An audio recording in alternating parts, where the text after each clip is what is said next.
Good morning. It's Sunday. It's the Lord's Day.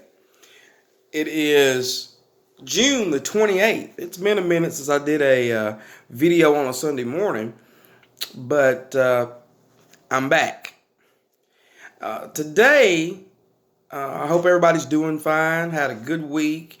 We're here on the Lord's Day. It's the first day of the week. Let us get this little portion of word that I'm about to bring to you. As you can see, it's shared on YouTube, so you can click like, share, you can subscribe to my channel.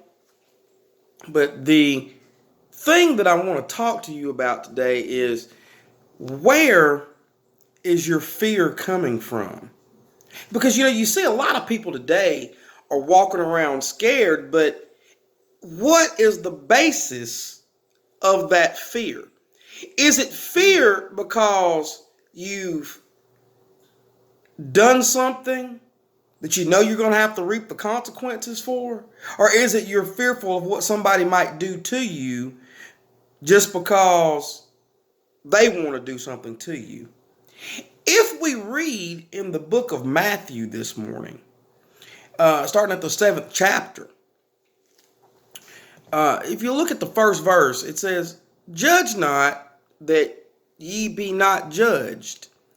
Verse 2, "For with what judgment ye judge, ye shall be judged, and with what measure ye mete, it shall be measured to you again." Now let's think about what that's saying here. Now, it doesn't mean that we can't judge righteous judgment, which we see in John 7:24, where Jesus said, "Judge not according to appearance, but judge righteous judgment." They were telling him that he did something wrong by healing a man on the Sabbath over in John chapter 7, like I said, at the 24th verse. But what I'm talking about this morning is, people like to throw out this word karma. You get what you give, or what goes around comes around. Well, guess what? Man didn't just come up with that from thin air. It's God has been doing this since the beginning.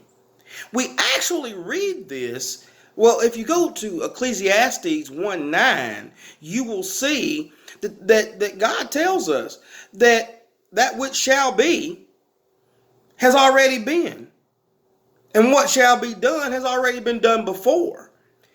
And if you go back to Numbers chapter 14, we really get into my main point today. Some of the things that are going on now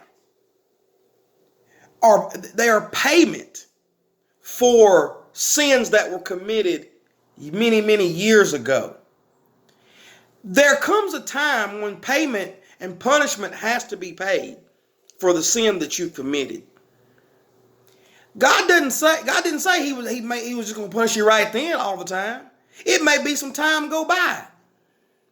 It may end up the punishment comes to our children, or our children's children, or even our children's children's children, up until the 4th generation. That is not something new that just happened all of a sudden now. You have so many people running around scared at this moment that they're going to have to pay for what they did. And they don't want to pay for what they did is the problem. But guess what? God is not a respecter of persons. And in Colossians 3:25, it tells you the wrong that a man does, he's got to pay for. He's going to receive for the wrong which he has done. But now, if we really get into God's word, we know that doesn't always mean it might be him himself at that moment. It may be those after him. So that's why you've got to be careful how you treat people and what you do to one another, because there's going to be some payment from above. There's going to be some punishment. So if we go back to Numbers chapter 14, we will find, starting at the 17th verse, let's go back up to the 16th verse. "Behold, the Lord was not able to bring this people into the land which he sware unto them. This was the Israelites getting moved into the promised land.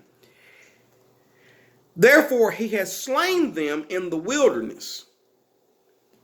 And now I beseech thee, let the power of my Lord be great, according as thou hast spoken, saying, and here it is in the 18th verse, the Lord is long-suffering and of great mercy, forgiving iniquity and transgression, and by no means clearing the guilty, visiting the iniquity of the fathers upon the children unto the third and fourth generation. There you have it. Due to the sins of the fathers, you had the children of Israel, they were wandering in the desert for 40 years. They were doing that. No matter what it is that you do, be mindful of how you treat people or any group of people. Because one day, either you're going to pay for it or your children are going to pay for it. The reason for a lot of fear today is the fear of the consequences that's going to come behind the actions that we have committed. Y'all have a good day. Talk to y'all later.